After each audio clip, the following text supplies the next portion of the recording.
Hola, ¿qué tal están? Buenas noches. Estamos acá nuevamente en este servicio de crecimiento y mientras todas las personas empiezan a conectarse, ¿qué tal si nos empiezas a escribir desde dónde nos estás viendo? Escríbenos de qué ciudad, de qué país eres y aquí estamos dando unos pequeños minutitos para que la gente pueda meterse, conectarse y vamos a empezar este estudio. Y antes de empezar el estudio pues les voy a dar algunas lineamientos, algunas direcciones de qué es esto para los que es la primera vez que se conectan. O a lo mejor si tú eres la primera vez que te conectas, puedes escribir ahí es mi primera vez y te damos la más cordial bienvenida. Y la gente de Víctor y Vida le pone las manitas ahí dándole la más cordial bienvenida a las personas que se conecten hoy por primera vez. Vamos a estar estudiando, como bien lo dice el nombre del estudio, se llama Santiago Fe en Acción.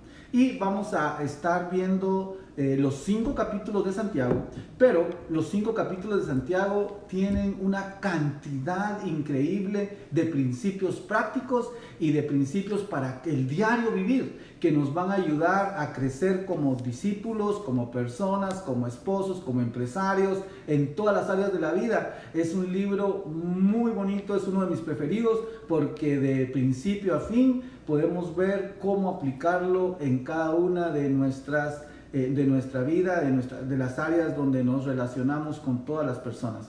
También les quiero contar de que cada miércoles a las 8 de la noche vamos a tener este Facebook Live y vamos a tener por lo menos unos 35, 40 minutos de clase donde ustedes pueden interactuar en el mensaje y luego cuando terminemos la clase está la segunda parte del estudio, que también es una de mis partes preferidas, donde ustedes pueden charlar. Cada lección tiene varias preguntas donde ustedes pueden conversar, pueden compartir, contar testimonios y entonces esta charla o este small group, como le queramos decir, no va a estar acá en Facebook Live, sino que va a estar en una reunión en Zoom, para que se puedan tener grupos de 4, 5, 6 personas y mucho y puedan ahí platicar durante otros 15, 20, 25 minutos al máximo y después terminemos nuestra sesión. ¿Qué tienen que hacer? Pues vamos a escribir en este momento allí en los mensajes el link de Zoom para que tú puedas entrar ahí cuando terminemos la clase y que todos podamos aprovechar al máximo estos estudios.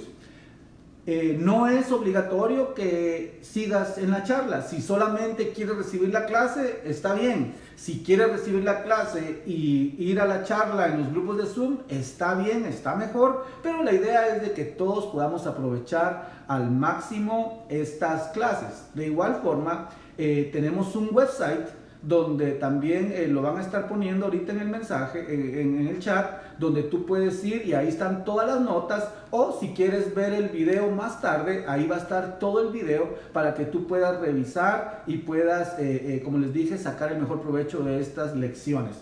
Y entonces, ¿qué tal si les parece si oramos para encargarle al Señor estas clases, este tiempo juntos? Y ahí donde estás, te invito a que cierres tus ojos y vamos a pedirle al Señor que nos ayude. Padre, te damos gracias por esta oportunidad que nos das de meditar, de estudiar, de profundizar en tu palabra. Y ahora te pedimos, Señor, que tú seas el que nos ilumines. Espíritu Santo, tú nos guías a toda verdad y te pedimos que estas verdades que quedaron plasmadas en este libro de Santiago puedan venir a ser dirección, puedan venir a ser guía, puedan venir a ser luz en nuestras vidas, en nuestros trabajos, en nuestras familias, en todas las áreas donde nosotros andamos. Y Señor, que de este estudio podamos crecer más como tú eres, que nos podamos parecer más a ti. Bendigo a cada persona, cada familia, cada persona que lo está viendo ahora, cada persona que lo va a ver después. En tu nombre, Señor, te invitamos a que seas tú el que esté, Señor, enseñándonos por medio de tu palabra. En tu nombre, Señor Jesús. Amén. Bueno, entonces vamos a empezar el libro y vamos a tener un versículo. Es el versículo tema de todo el estudio. Es un versículo muy fácil de memorizar y me gustaría que cada vez que empecemos las clases repitamos este versículo porque este versículo resume todo lo que vamos a estar hablando. Así que si ustedes lo pueden ver en sus notas, es lo primero que les aparece en sus notas, está en Santiago 1:22.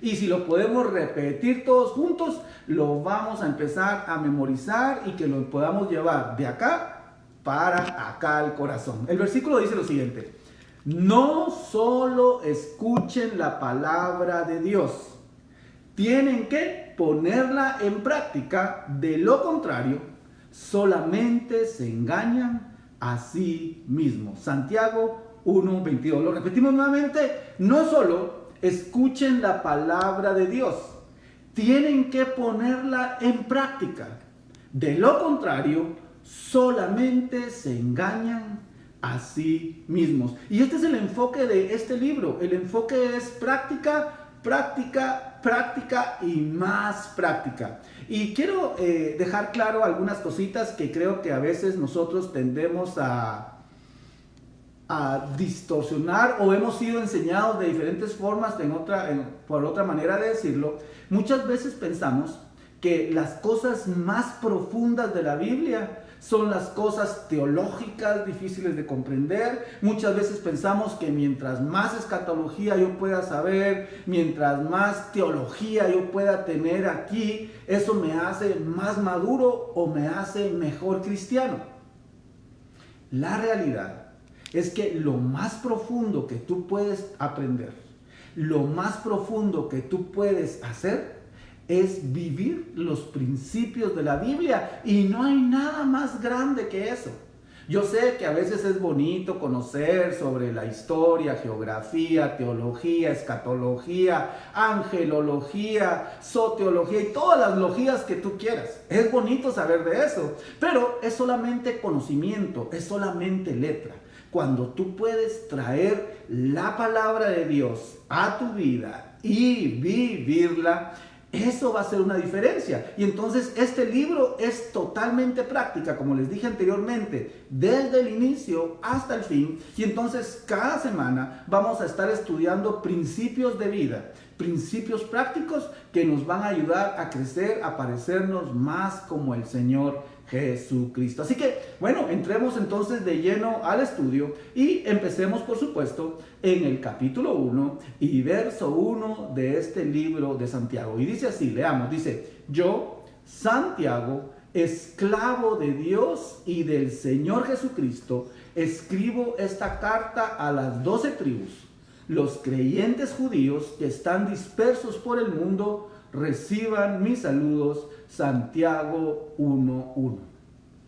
Lo primero que tenemos que ver era quién era Santiago. ¿Quién es este hombre que está escribiendo a las 12 tribus? Y es importante que él mencione esto porque para los que saben un poquito de la historia de Israel, ustedes saben que las 12 tribus, desde que Israel fue conquistada por Nabucodonosor, se dispersaron por todo aquel mundo y al día de hoy todavía no están todas juntas en Israel. Así que lo que Santiago está, en otras palabras, diciendo: miren, yo soy Santiago, soy esclavo de Dios y de mi Señor Jesucristo, y le estoy escribiendo a todas las personas en ese tiempo de Israel, pero ahora nos está escribiendo a todos nosotros también, porque Él quiere que nosotros sepamos las cosas que Él recibió del Espíritu Santo para vivirlas cada día de nuestras vidas. Entonces, ¿quién era Santiago? Bueno, entonces hoy quisiéramos ver nosotros 4 facetas fundamentales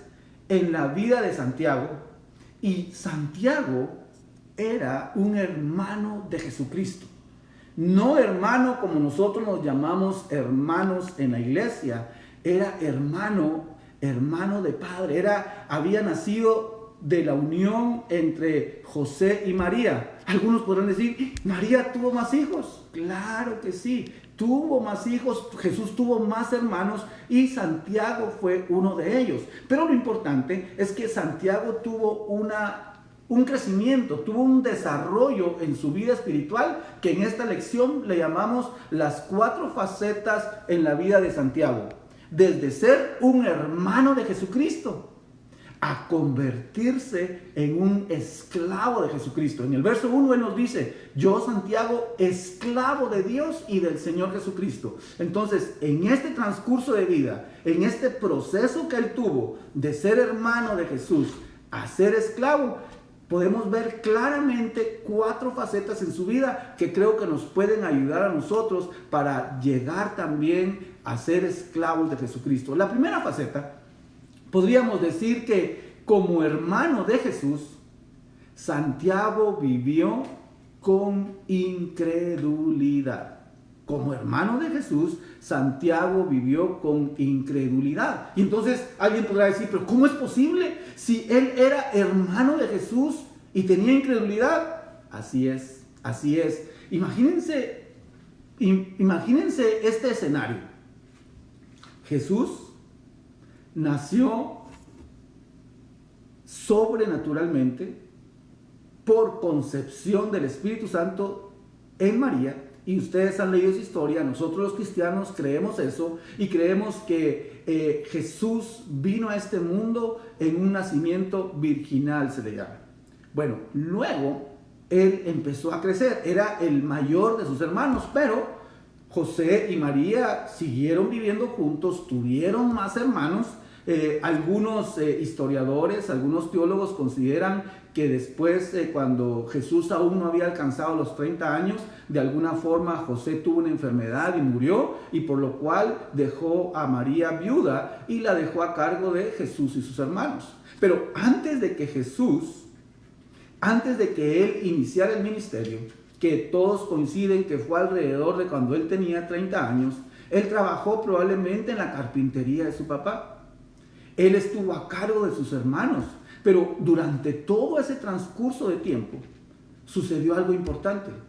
Sus hermanos no creyeron en él. Y a mí me parece muy interesante porque era lógico que María juntara a lo mejor a toda la familia y les contara cuando el ángel le habló, les contara cómo el Señor concibió sobrenaturalmente a Jesús, les dijera: miren, Jesús es el Mesías, es el Señor, hombres vinieron hombres del oriente a darle regalos, y ella tenía que contarles esas historias.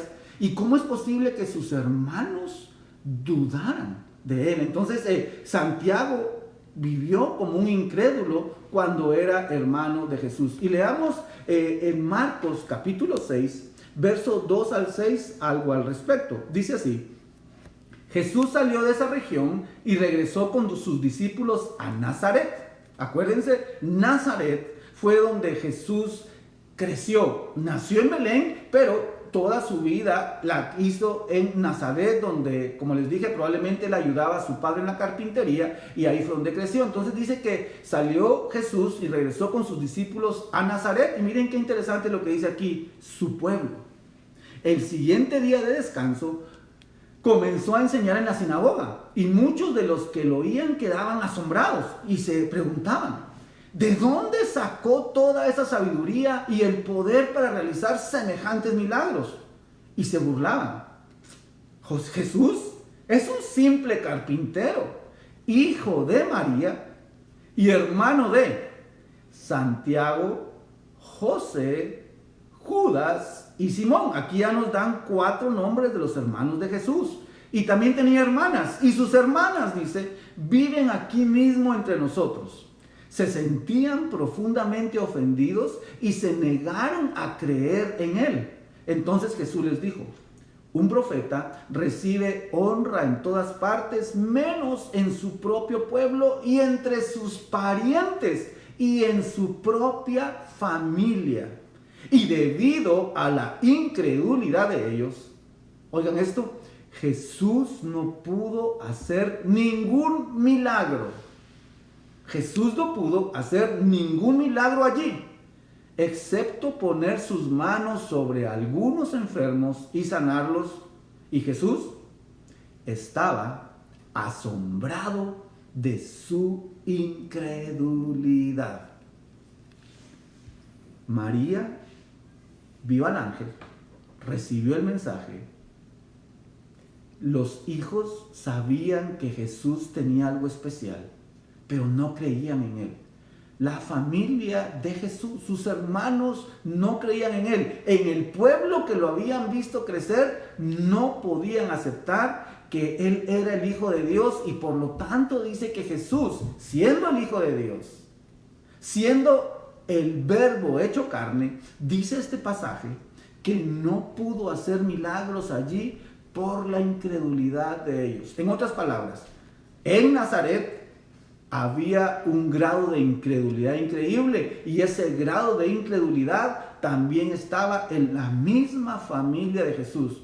Me puedo imaginar que eso a María le dolía demasiado, saber que sus propios hijos no creían en Jesús nuestro Señor. Pero aún hay más. ¿Qué tal si leemos Juan capítulo 7, verso 1 al 5? Miren lo que dice este pasaje. Después Jesús recorrió la región de Galilea y quería alejarse de Judea, donde los líderes judíos estaban tramando su muerte.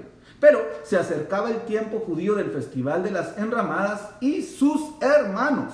Aquí esto no se lo están diciendo personas que son ajenas a su familia, no se lo están diciendo los líderes fariseos, son sus hermanos. Le dijeron: sal de aquí y vete a Judea, donde tus seguidores pueden ver tus milagros. No puedes hacerte famoso si te escondes así. Si tienes poder para hacer cosas tan maravillosas, muéstrate al mundo.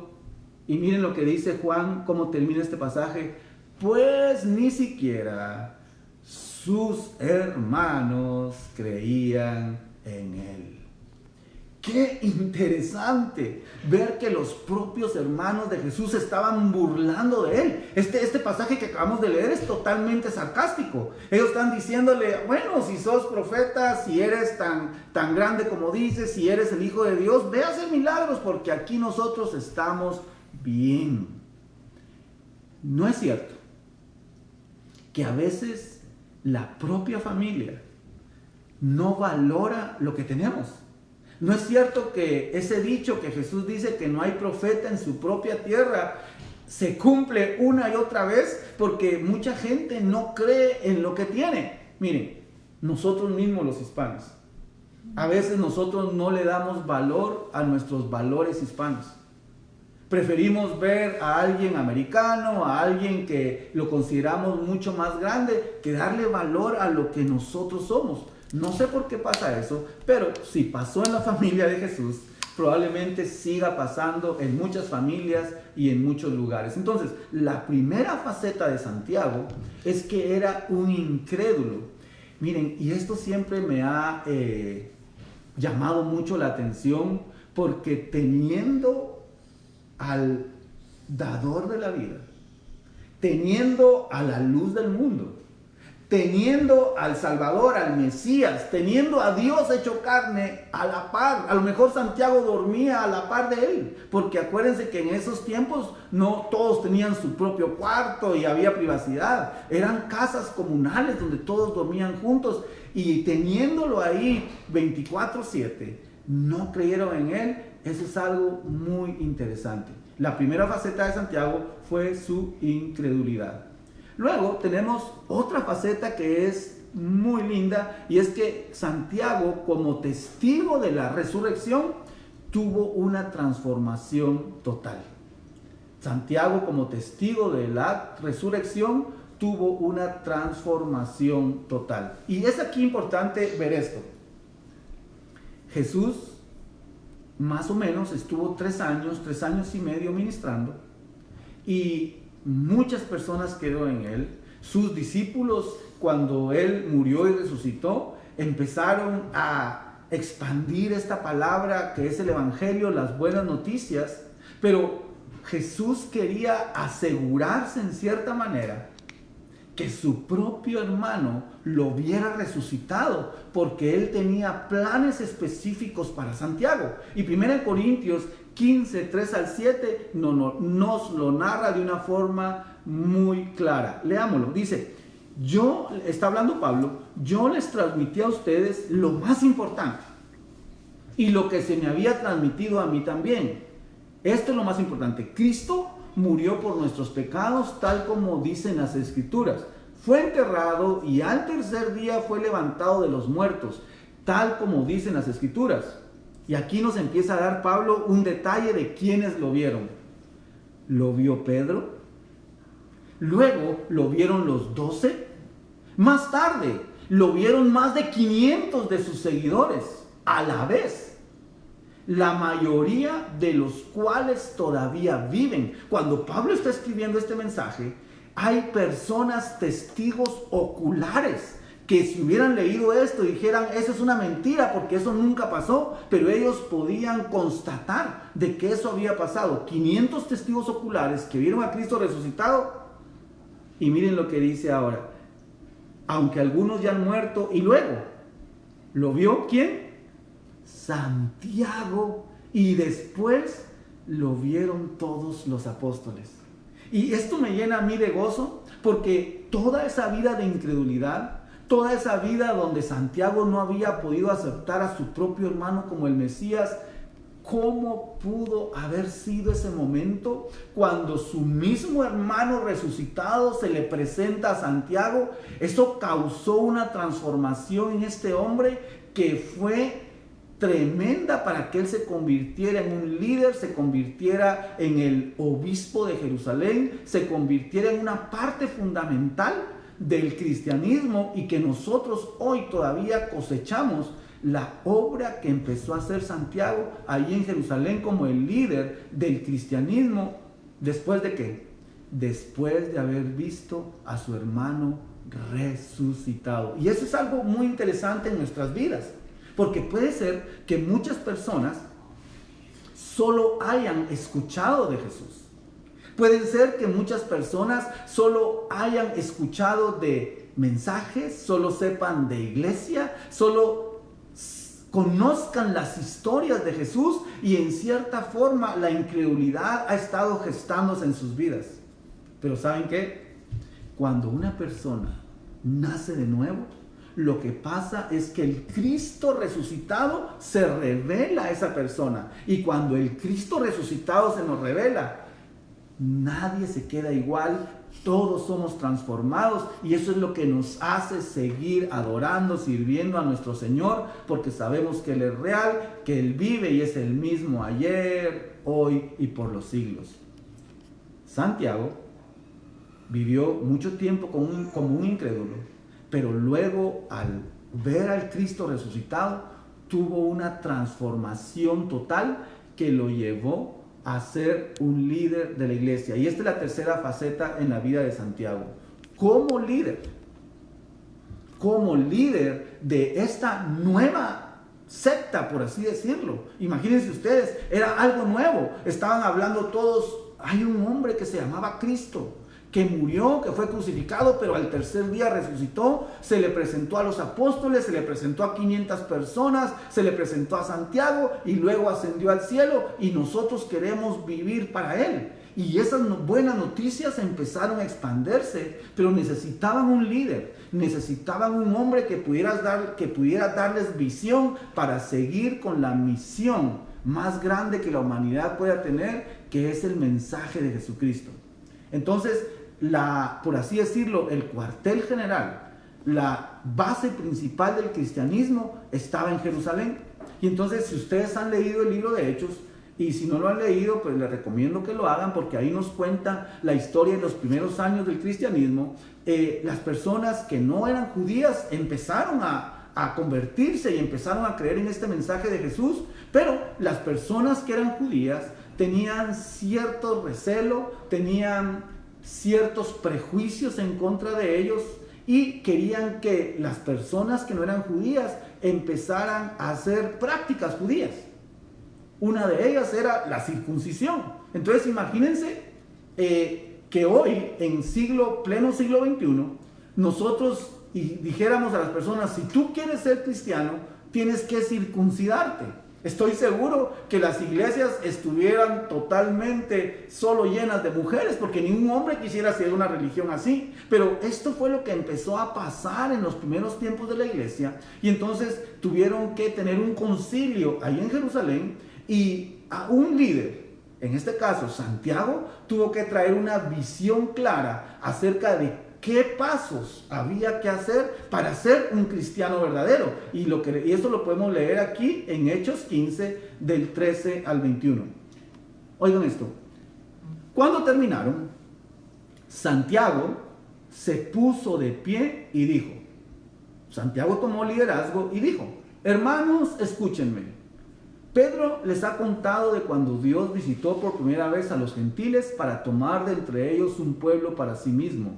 Y la conversión de los gentiles es precisamente lo que los profetas predijeron.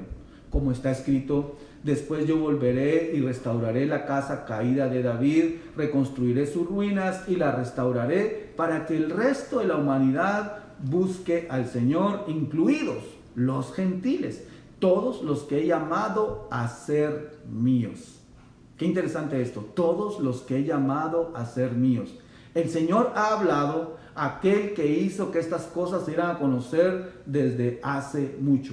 Y mi opinión entonces, acuérdense, Santiago es el que está hablando. Santiago dice, y mi opinión entonces es que no debemos ponerles obstáculos a los gentiles que se convierten a Dios. Al contrario, dice Santiago, deberíamos escribirles y decirles que se abstengan de comer alimentos ofrecidos a ídolos, de inmoralidad sexual, de comer carne de animales estrangulados y de consumir sangre, pues esas leyes de Moisés se han predicado todos los días de descanso en las sinagogas judías de cada ciudad durante muchas generaciones.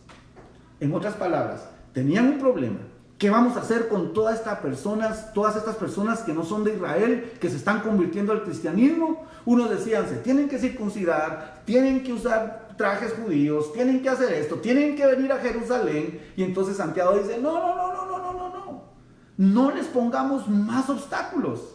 Dejemos que ellos conozcan al Señor. Y si tuviéramos que decir algunas cosas básicas, pues por supuesto que no tengan inmoralidad sexual y que no tengan nada que ver con la idolatría. Entonces Santiago quitó todas las paredes, quitó todas las barreras para que más gente pudiera venir al cristianismo. En nuestro contexto, muchas veces, desafortunadamente, las iglesias, la religión pone demasiados obstáculos para que la gente se acerque al Señor. Tienes que hacer esto, tienes que vestirte de tal forma, tienes que ir, y empiezan a poner obstáculo. Y cuando las personas miran que hay que hacer 10, 15, 20 cosas, dicen, no, así es imposible poder seguir al Señor. Entonces, sigamos el consejo aquí de Santiago. Tratemos de quitar cualquier obstáculo para que la gente pueda conectarse con el Señor Jesucristo y puedan nacer de nuevo. Gálatas 1:19 nos da otra imagen del liderazgo de Santiago. Miren lo que dice acá Pablo escribiendo en Gálatas 1:19. Luego, 3 años más tarde, fui a Jerusalén para conocer a Pedro. Acuérdense, Pablo no había conocido a los apóstoles originales. Se dice que 3 años después de haberse convertido, él fue a conocer a Pedro y me quedé 15 días con él. El único otro apóstol que conocí en esos días fue Santiago, el hermano del Señor. Declaro delante de Dios que no es mentira lo que les escribo. Entonces, el mismo Pablo que se había encontrado con el Jesús resucitado en su camino a Damasco, está dando fe de que cuando él fue a Jerusalén a conocer a los meros del cristianismo, a conocer a los líderes que estaban en ese momento, llevando este mensaje en su forma más pura hacia esas iglesias que estaban surgiendo, dice Pablo, yo conocí a Santiago, el hermano de Jesucristo. Santiago fue incrédulo. Santiago tuvo una transformación cuando vio al Cristo resucitado y como líder tuvo una visión para poner las bases, los fundamentos de lo que era el cristianismo. Pero hay algo más lindo que pasa en la vida de Santiago, y es que Santiago, como esclavo, tuvo que tener una vida de sacrificio. El libro de Hechos nos cuenta la historia de los primeros años del cristianismo, pero no nos cuenta con detalles muchas cosas. Gracias a Dios que hubieron historiadores extrabíblicos que nos hablan acerca de los primeros 100, 200, 300 años de la iglesia, y uno de estos historiadores se llama Eusebio. Este personaje, que vivió aproximadamente en el año 300, hizo una recopilación de los primeros años de la historia de la iglesia y tiene una historia increíble acerca de Santiago.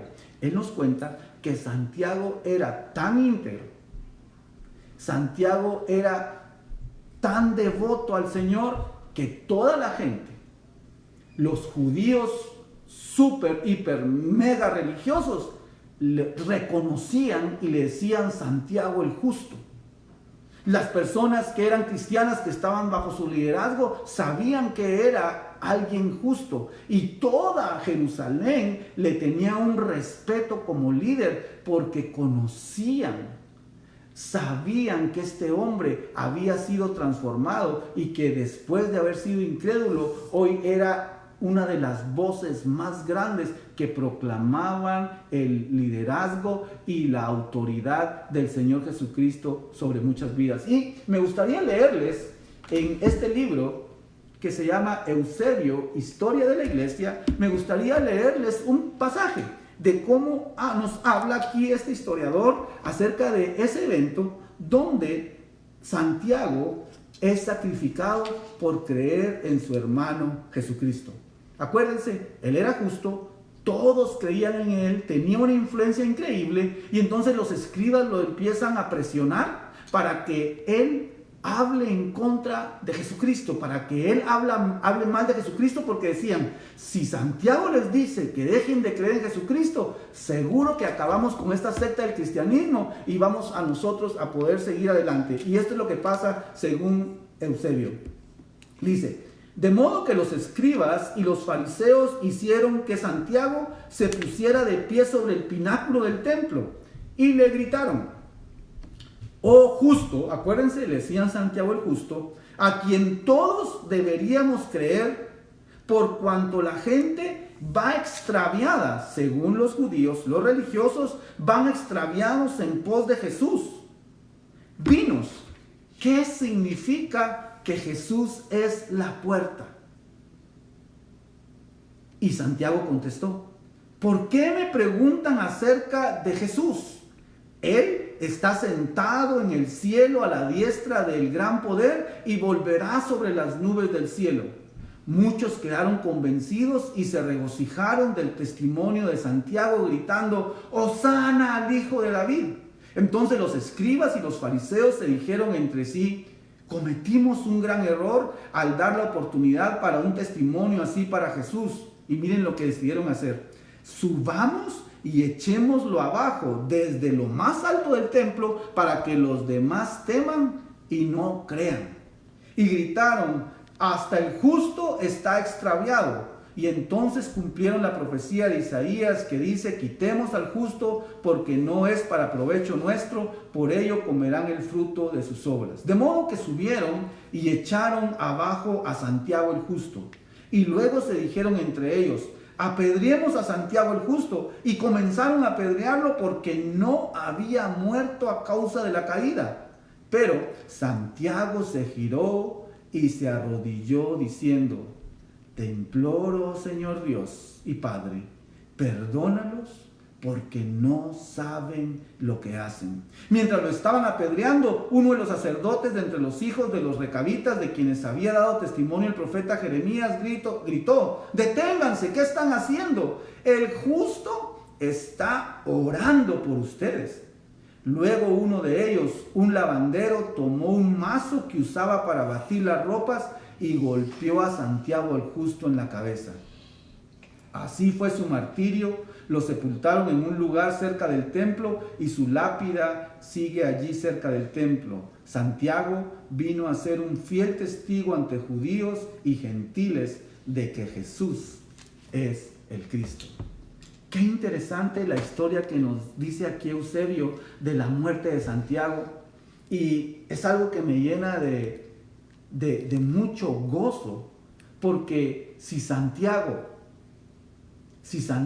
que fue incrédulo, si Santiago que no creyó en su propio hermano, Si Santiago, que vivió muchos años a la par del dador de la vida, pudo tener ese proceso de incrédulo hasta ser un mártir del Señor, entonces si Él pudo hacer esa transformación, todos nosotros podemos ser transformados y todos tenemos la esperanza de que el Señor pueda seguir trabajando en nuestras vidas.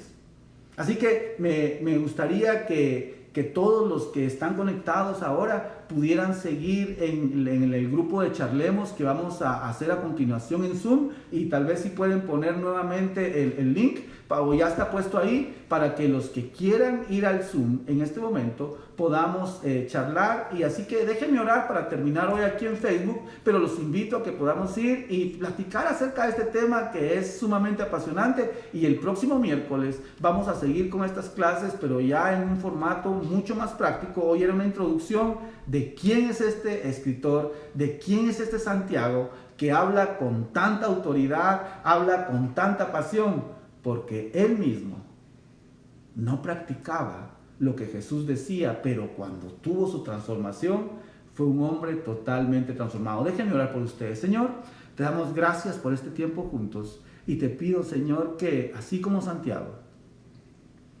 no importando la faceta en que estemos, Señor, a lo mejor algunos estamos aún con incredulidad. Señor, a lo mejor otros no te hemos conocido como ese Cristo resucitado. A lo mejor a otros nos falte visión, o a lo mejor otros, Señor, aún no hemos decidido ser esclavos tuyos. Yo no sé en qué etapa podamos estar, pero Señor, si tú le diste la oportunidad a tu hermano que te despreció, que se burlaba de ti, Señor, te pedimos que cada uno de nosotros podamos crecer y ser esos hombres y mujeres que la gente nos pueda decir justos, que la gente nos pueda decir ellos viven en integridad, que la gente pueda ver que cada día nos parecemos más a ti, Señor Jesucristo. En tu nombre, Señor, lo oramos. Amén y amén. Bueno, los espero en unos minutitos en Zoom para la etapa de Charlemos. Dios los bendiga.